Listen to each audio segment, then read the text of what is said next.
तोहरा पे शर्म आवता हमके। हम हो तरह से प्यार कैनी, तू ना मिला तो का हम जेल छोड़ देनी?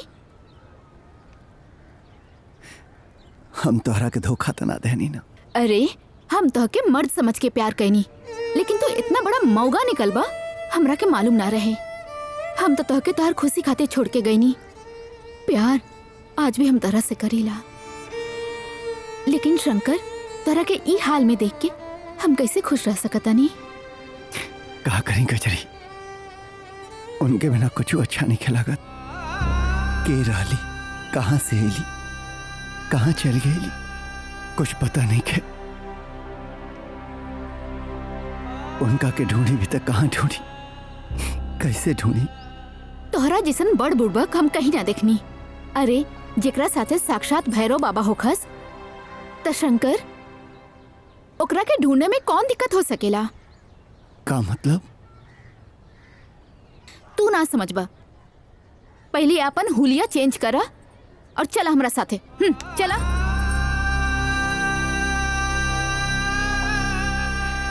टाइगर, शेरू, रउआ लोग तो भैरव बाबा के रूप बानी। रउआ लोग के पास सूंघे के शक्ति बा,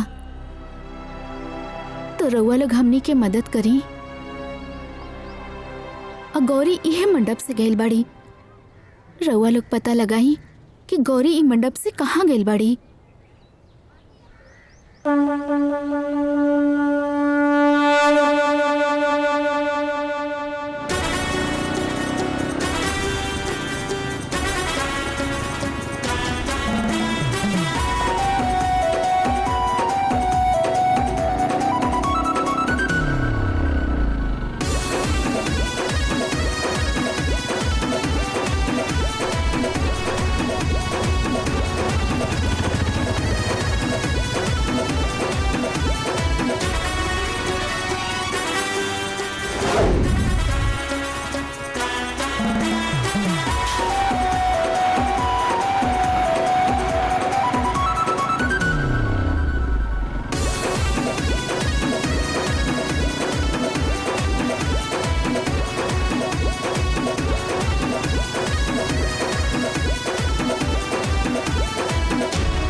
भाई शंकर, पूरा दिन भटकनी जा, खोजनी जा, मिलली ना हमनी।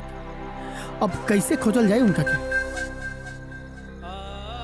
का बताई यार, हमरा तो खुदे समझ नहीं खे आवत। ओइसे उनकी नाम से तैजा के हो उनके जानत नहीं खे। उनका असली नाम का बा हमनों के नहीं खे पता। ए एरिया में तो केहू फोटो भी देख के नहीं खे बतावत उनका बारे में।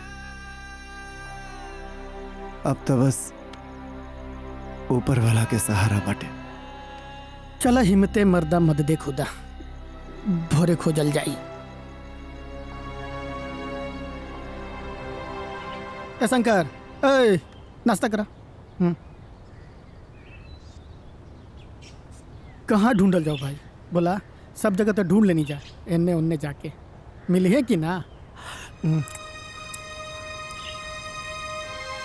वही है वही जो राम रच राखा।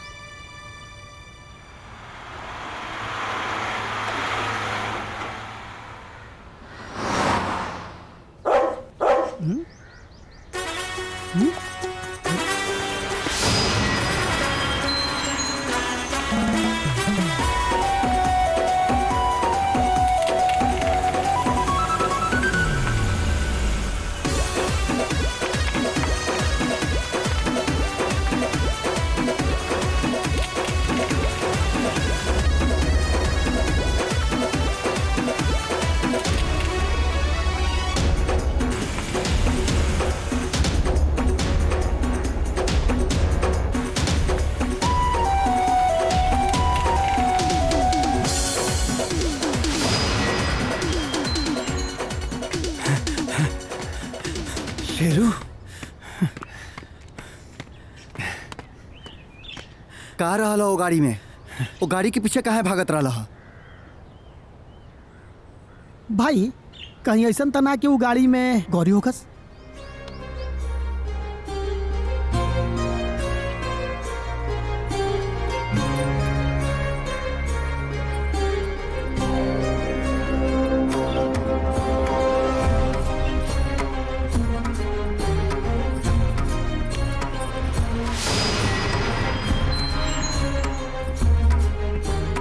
चला पूजा करें।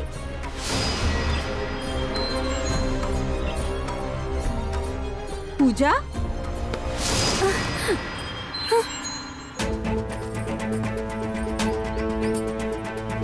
अरे लड़की भाग गई, चला पकड़ा ओकरे के। अरे चला चला चल चल चल चल।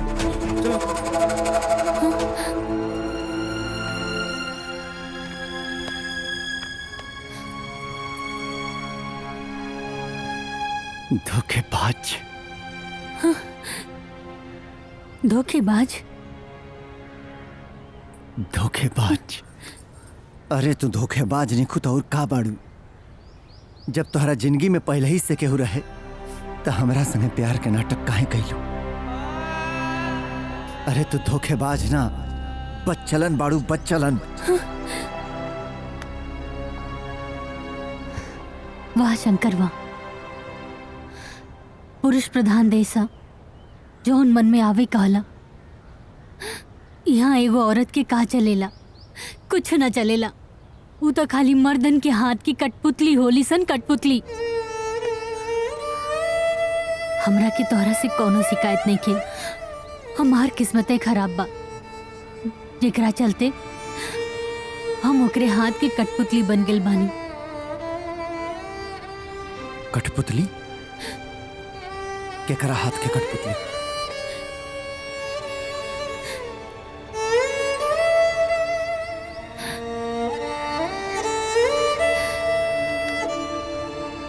मौत के सौदागर भाई जी।